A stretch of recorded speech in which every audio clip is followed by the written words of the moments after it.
네, 안녕하십니까. 저는 한국전력기술에 근무하고 있는 오영진이고요. 오늘 제가 오늘 PM협회에서 주최하는 심포지엄에 처음 참석을 하게 됐습니다. 제가 PM하고, 그러니까 프로젝트 매니지먼트하고 관련된 일을 직접적으로 많이 수행해 오진 않았습니다만, 오늘은 해상풍력 발전의 O&M이라는 측면에서 O&M의 공정관리, 이런 부분들은 또 어떻게 수행되고 있나, 이런 것들에 대해서 저희 PM협회 심포지엄에 간략히 소개해 드릴 수 있는 기회가 될 것 같아서 오늘 참여를 하게 됐습니다. 예, 말씀드린 것처럼 저는 한국전력기술의 스마트 융합실에 근무를 하고 있고요. 원래 이제 저는 발전 설비에 대한 경련효라 이런 쪽으로 원래 연구를 많이 하다가 최근에는 발전 설비의 디지털 변환, 디지털 트윈 쪽으로 관심을 갖게 돼가지고 관련된 기술 개발을 수행하고 있고요. 특히 이제 최근에는 해상 풍력에 대한 관심도가 증가하고 있어서 해상 풍력의 O&M 통합 플랫폼 기술 개발이라는 제목으로 기술 개발을 수행 중이고 오늘도 이 내용을 중심으로 말씀드리도록 하겠습니다. 오늘 말씀드릴 내용의 제목은 대규모 해상 풍력 단지 유지 보수 공정 관리를 위한 통합 플랫폼. 이 통합 플랫폼에 대한 한정 기술의 개발 현황을 간략히 소개해드리는 그런 내용으로 말씀을 드리도록 하겠습니다. 말씀드릴 내용은 풍력 발전의 개요에 대해서 먼저 말씀드리고요. 그리고 유지 보수 최적화의 개념에 대해서 최적화로서 고려해야 될 내용에 대해서 말씀드리고요. 이것들을 실제로 실행하기 위한 편의 시스템이라고도 할 수 있죠. 전산적인 통합 플랫폼 내용에 대해서 저희가 현재 개발하고 있는 내용을 소개해 드리도록 하겠습니다. 먼저 해상 풍력 발전의 개요에 대해서 말씀드리도록 하겠습니다. 요즘 이제 풍력 발전에 대해서는 국내에 워낙 다양한 분야에서 많은 관심들을 가지고 계시기 때문에 많이 알고 계실 거라고 생각을 합니다. 최근에 이제 재생에너지 3020 이행계획이라는 이행계획을 정부에서 발표를 했고요. 이 안에는 이제 재생에너지의 확대에 대해서 다양한 계획들을 제시하고 있는데 그 중에서 특히 해상풍력 발전 분야에 대해서도 13기가와트 이상을 건설하겠다는 정부의 계획을 포함을 하고 있습니다. 아시는 것처럼 풍력 발전이 여러 가지로 이제 장점을 가지고 있음에도 불구하고 육상에서는 이제 풍력 단지를 확대하는데 상당한 제약이 따르는 게 사실이고요. 그리고 이제 해상 풍력 그래서 이제 해상으로 많이 나가고 있고 그림에서 보시는 것처럼 여러 부지에 이미 많은 해상 풍력 발전소들이 건설되거나 또는 현재 이미 운영이 되고 있습니다. 또 한편은 이제 이런 어떻게 보면 근거리 해상 풍력이어야 될까요? 근거리 해상 풍력으로 많이 이제 현재 건설이 되고 운영이 되고 있습니다만 이 해상 풍력 13기가와트 이런 목표를 달성하기 위해서는 상당한 대규모의 그런 풍력 단지의 건설이 요구되고 있는 상황이라고 생각합니다. 그런 점을 반영한 대표적으로 현재 계획되고 있는 두 가지 단지를 간략하게 소개를 해드리면요. 그림에서 보시는 것처럼 서남해상 풍력단지 서해 쪽에 위치해 있고요. 이게 지금 부안 이쪽 근처에 돼 있고 이게 지금 현재 최종적인 단지 확대 계획까지 포함을 하게 되면 2.5기가 정도의 용량을 계획을 하고 있습니다. 울산 단지 같은 경우에는 울산에서 해안에서 상당히 많이 떨어져 있긴 한데요. 여기에서 현재 한 1기가와트 정도의 단지 확대 계획까지 포함해서 계획이 현재 진행이 되고 있습니다. 이런 것들은 보통 이제 대규모 단지를 지을 수 있다는 장점이 있는 반면에 이렇게 되면 이제 해안에서 가까운 곳에 짓기가 어려워지기 때문에 해안에서 상당히 먼 거리에 위치하게 되고요. 단지 크기도 굉장히 크게 됩니다. 예를 들면 가로 세로 크기만 해도 10km 이상이 되고요. 해안에서의 거리도 울산 풍력 같은 경우에는 한 4, 50km 정도 떨어져 있고요. 서남해상 풍력 단지의 경우에도 20km 이상, 터빈 위치에 따라서는 40km 이렇게 상당히 먼 거리에 떨어져 있다는 걸 알 수 있습니다. 이 경우는 이제 상당히 그 크기가 크기 때문에 한 300기 이상이 배치될 거라고 예상을 하고요. 그렇게 되면 단지 크기 자체가 굉장히 큰 규모라는 걸 알 수 있습니다. 이런 이제 그 풍력 단지를 유지 보수를 하는 입장에서 보면 현재까지는 보통 이렇게까지 큰 규모의 풍력 단지를 국내에서는 유지 보수를 체계적으로 해온 경험이 아직은 좀 부족한 상황이고요. 현재까지는 보통 단지당 풍력 터빈이 한 10기 내외 정도가 설치되고 운영되는 경우가 대부분이었다고 생각이 됩니다. 이런 경우에 현재까지 주로 이제 적용하는 유지보수 계획은 일정 기간 동안 집중적으로 계획 정비를 수행하게 되는데요. 이거는 발전량이나 또는 해상 접근성 이런 것들이 경우에 따라서 상당히 제한되기 때문에 발전량이 전체적으로 적고 해상 접근성이 전체적으로 좋은 일반적으로 좋은 그런 시기, 보통 우리나라에서는 5월에서 8월 정도의 시기가 그 시기에 해당되는데요. 그 시기에 계획 정비를 집중적으로 수행을 하게 되고요.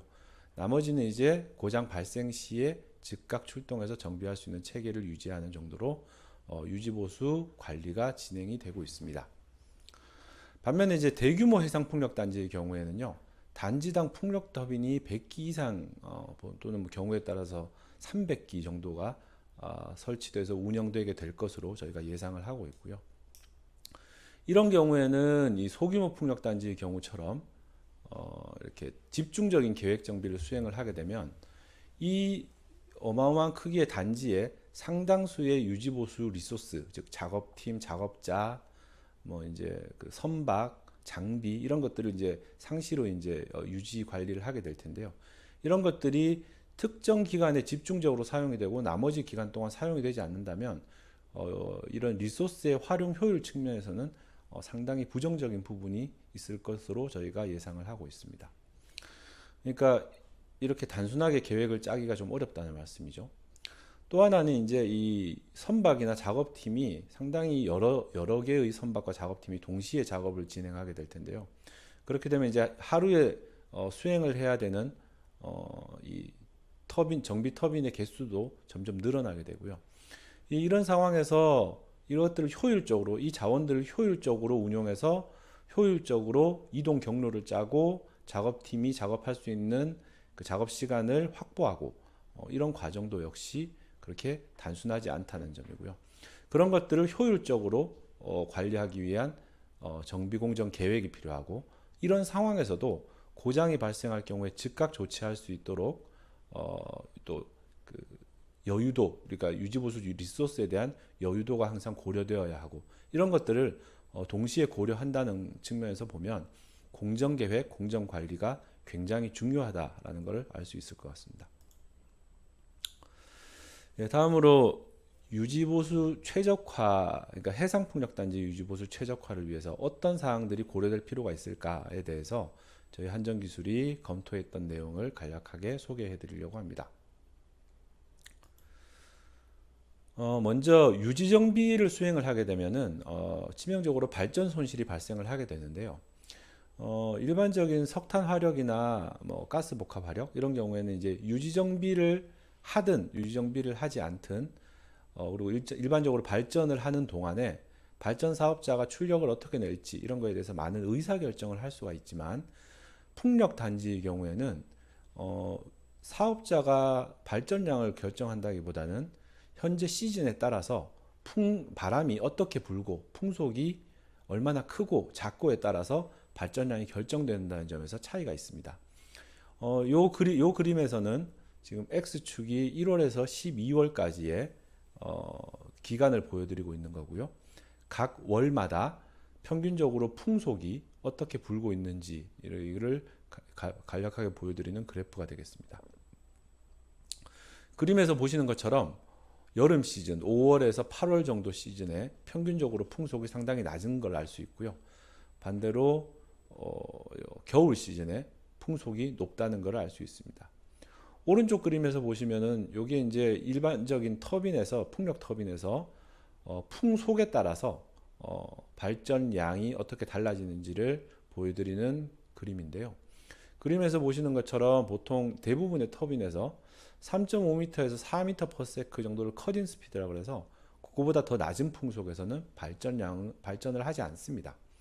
그리고 이제 그때부터 풍속이 점점 증가하는 데 따라서 처음에는 천천히 발전량이 증가하다가 뒤로 가면서 점점 발전량이 빠르게 증가한다는 걸 알 수 있습니다. 즉 풍속이 빠르다는 게 그대로 발전량을 그대로 선형으로 반영하는 게 아니라 그보다 더 빠르게 증가한다는 걸 보여드리는 거죠. 그렇기 때문에 특히 이제 겨울 바람이 좀 적게 부는 여름 시즌 같은 경우에는 평균적으로 한 절반 가까이는 발전기가 서 있는 경우도 많이 있다, 이렇게 이해하실 수 있을 것 같고요. 반면에 겨울 시즌은 그만큼 발전을 많이 하고 있기 때문에 이때 유지 정비를 하게 되면 발전 손실량이 훨씬 커질 거라는 걸 이해하실 수 있을 것 같습니다. 두 번째 사항은 요거는 이제 후류 영향에 대한 건데요. 후류는 보통 간략하게 어떻게 설명드릴 수 있을 것 같냐면, 요게 이제 가로 세로 10개씩 총 100기의 터빈을 정사각형으로 배치를 했다고 생각을 했을 때, 바람이 정북쪽에서 불고 있게 되면은 앞에 있는 터빈에서 발전을 하면서 그 앞쪽에서 이제 10m/s의 바람이 불었다 하더라도 이 터빈이 발전을 하면서 그 바람을 사용을 하게 되고요. 그 에너지가 사용된 만큼 뒤로 가면서 유효 풍속이 감소하는 효과가 나타나게 되는데요. 이런 것들을 저희가 후류 또는 웨이크 이펙트라고 부릅니다. 그게 어느 정도로 크게 영향을 미칠 수 있냐면, 이게 지금 한 기마다 떨어진 거리가 1km 이상 떨어뜨려 놓은 상태에 대한 시뮬레이션 결과인데요. 이 앞쪽의 터빈이 10메가와트 정도, 거의 풀파워입니다. 풀파워를 낼 수 있는 정도의 바람이 불고 있는데도 불구하고 이렇게 정북쪽에서 와서 후류 효과가 쭉 중첩이 되게 되면 이 마지막에 있는 터빈은 한 3.5메가와트 정도의 전력밖에 낼 수 없는 정도로 발전량이 감소를 하게 됩니다. 그게 이제 여기에서 각도를 조금만 옆으로 틀게 되면요, 이 후류들이 옆으로 쫙 비켜가게 되는데, 그렇게 되는 경우에는 그림에서 보시는 것처럼 거의 전체 호기가 다 10메가와트 가까이 정도의 출력을 내는 걸 알 수 있습니다. 이 경우하고 거의 단지 발전량 입장에서는 2배 정도의 차이가 나는 거고, 수익이 2배가 차이 난다, 이렇게 바로 이어진다고 이해하실 수 있을 것 같습니다. 45도로 바람이 분다, 이렇게 말하자면은 북동풍이 분다고 할 수 있겠죠. 북동풍이 부는 경우에는 이제 이 경우보다는 후류의 영향이 좀 적어지는 거죠. 대각선으로 들어가니까. 그렇지만 이 경우에도 상당히 이 앞부분은 발전량이 크지만 뒷부분으로 갈수록 발전량이 상당히 작은 걸 알 수 있습니다.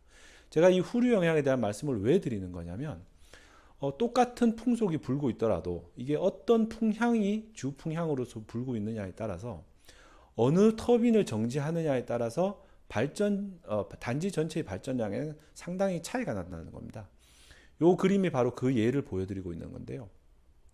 요 그림이 이제 정북쪽에서 바람이 불고 있을 때, 이 터빈을 요 제일 앞에 있는 터빈을 정지했다라고 하면은, 이게 정지를 한 대신에 요 뒤에 것들이 쭉 발전량이 오히려 증가하게 됩니다. 근데 이제 그런 효과가 오히려 저 가운데에 있는 터빈을 정지했을 때 그 효과가 더 좋아져서, 가운데 있는 터빈을 정지시키게 되면은 오히려 이 바로 전단에 있던 터빈에서 나온 그 후류 영향이 오히려 그 정지하고 있는 터빈을 지나가면서 오히려 회복이 되고, 그 뒤쪽에 있는 터빈의 발전량이 또 다시 살짝 증가하게 되는 그런 효과가 나타나서, 양쪽 끝에 있는 터빈을 세웠을 때 발전 손실량이 좀 크고요, 중간에 있는 터빈을 세웠을 때 발전 손실량이 오히려 좀 더 적어지는 그런 효과가 나타난다는 거고요. 옆으로 살짝 이렇게 후류 효과가 거의 나타나지 않는 이 경우에는 사실 어떤 터빈을 세워도 발전 손실량은 비슷합니다. 45도로 부는 경우에는 그림에서 보시는 것처럼 요 양쪽에 있는 터빈은 실질적으로 후류의 영향을 거의 받지 않게 되죠. 이런 경우에는 오히려 요 한 개가 딱 꺼지는 효과만 있고, 그것 때문에 더 좋아지는 다른 터빈들이 없기 때문에 발전 손실량이 가장 큽니다.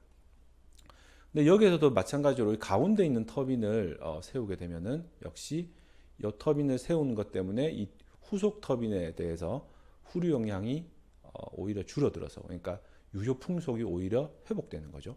회복되는 효과 때문에 단지 전체 발전량의 손실은 상당히 적은 값이고요. 그런 경우에 이 반지 전체 발전량의 발전 손실량의 차이는 뭐 한 기를 정지했을 경우에 뭐 5메가와트 이상 차이가 발생하는 그런 효과로 나타나게 됩니다. 이런 것 때문에 사실 어떤 시즌이나 또는 오늘의 오늘의 주풍향, 내일의 주풍향이 어떠냐에 따라서 그때 어느 터빈을 정비하느냐에 따라서 발전 손실량의 차이가 상당히 나타난다 하는 걸 알 수 있습니다. 예, 두 번째는 해상이기 때문에 나타나는 특성인데요. 이게 이제 해상 풍력 발전 시스템이기 때문에 정비를 하게 되면은 배를 타고 나가야 되고, 배를 타고 나갈 때는 파고가 높이 나타나게 되면은 배를 타고 나갈 수 없거나 또는 나간다 하더라도 이 선박의 규모가 보통 소규모의 선박이기 때문에 보통 유입 파고가 1m를 넘어가거나 1.5m를 넘어가게 되면 접안을 하고 작업자를 하선시키고 그다음에 작업 장비를 하선시키고 이런 것들에 대해서 굉장히 제한이 발생하게 됩니다. 그래서 이게 이제 보시면은 이것도 역시 1월에서 12월까지의 평균적인 유입하고에 대한 통계값들을 보여드리고 있는데요. 보시면은 요 시즌 한 5, 6, 7, 8 정도의 시즌에 파워가 좀 낮은 편이고요. 9월에 파워가 높은 거는 9월에 보통 태풍이 많이 오기 때문에 그렇습니다. 그리고 상대적으로 겨울 시즌에는 평균적으로 파워가 좀 높다는 걸 알 수 있죠. 이런 것들을 가지고 월별 작업 가능 일수가 어떤지 저희가 이제 통계적으로 간략하게 그냥 그림을 그려볼 수 있는데요. 그림에서 보시는 것처럼 아까 제가 국내에서 소규모 풍력 단지의 경우 5월에서 8월 정도에 계획 예방 정비를 많이 수행한다고 그랬죠. 네, 말씀드린 것처럼 평균적으로 보면은 이때 가장 작업 가능 일수가 높게 나타나는 걸 알 수 있고요. 상대적으로 겨울 시즌 그 중에서도 1, 2월에는 상당히 파고가 높고 그래서 접근성이 제한되고요. 경우에 따라서는 한 달 중에서 뭐 10 며칠, 뭐 14일 정도밖에 작업을 하지 못하는 그런 날도 상당히 많이 발생한다는 걸 알 수 있습니다. 이제 이런 것들을 고려해서 월별 작업 계획을 짤 때 어느 월에 어떤 시즌에 작업 계획을 많이 짜놓고 적게 짜놓고 이런 것들을 고려할 수 있을 거라고 이해할 수 있습니다. 그 다음으로 말씀드릴 사항은 이제 선박 활용에 대한 얘기인데요. 선박 활용은 이제 뭐 단일 선박의 소수의 작업팀을 유지하는 경우에는 뭐 특별히 그렇게 중요하지 않을 수도 있는데 이게 이제 규모가 커지다 보면은 여러 개의 작업선이 필요하고요. 거기에 따라서 또 작업팀도 상당히 많은 수가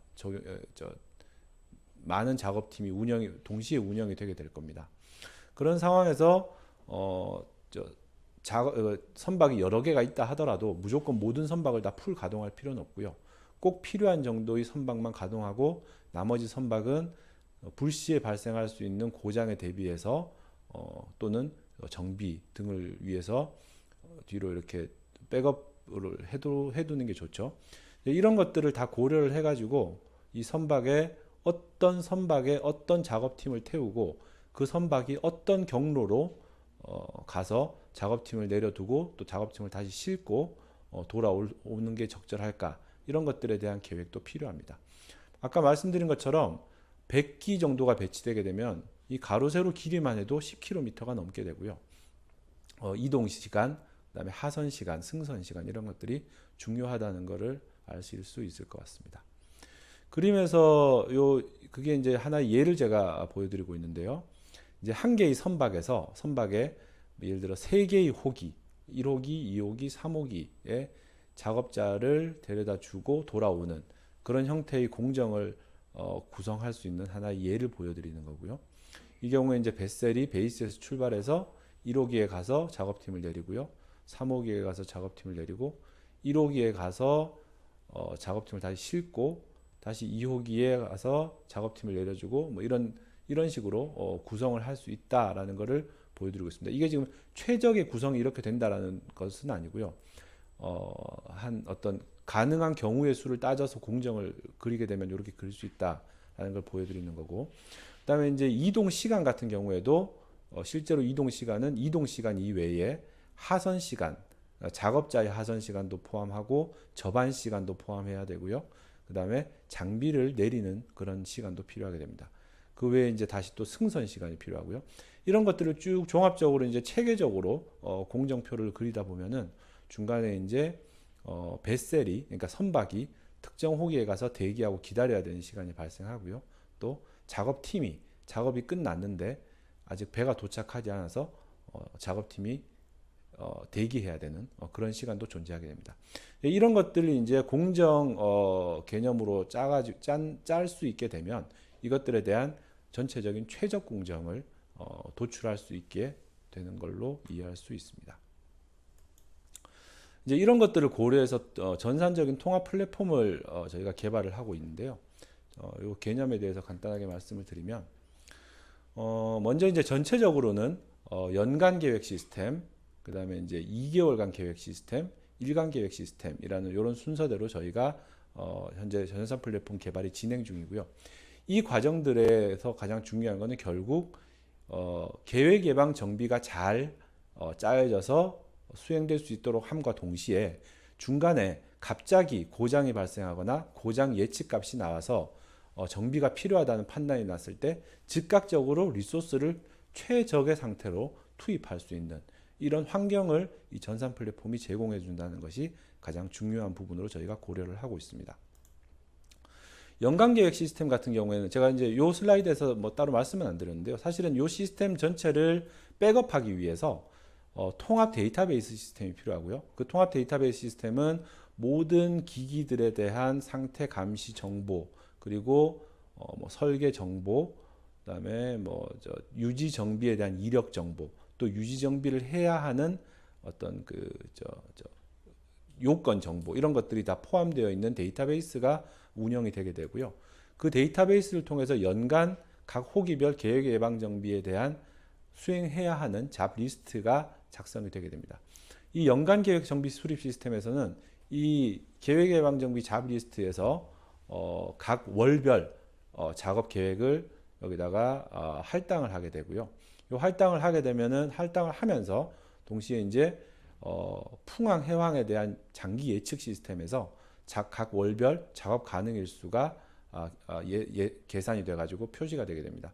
이렇게 되면 이제 각 월별 이 잡에 대한 소요 시간 같은 것들이 고려돼서 어느 정도의 유지 보수 리소스에 대한 여유도가 이 정도 발생하게 된다라는 것들을 관리자가 알 수 있도록 하고요. 동시에 그 해당 시즌에 대한 발전량 또는 이 정도의 정비를 하게 되면 발전 손실량이 이 정도로 평균적으로 예상이 된다 하는 값들도 동시에 요 관리자가 참고할 수 있도록 전산 시스템이 제공하도록 하려고 하고 있습니다.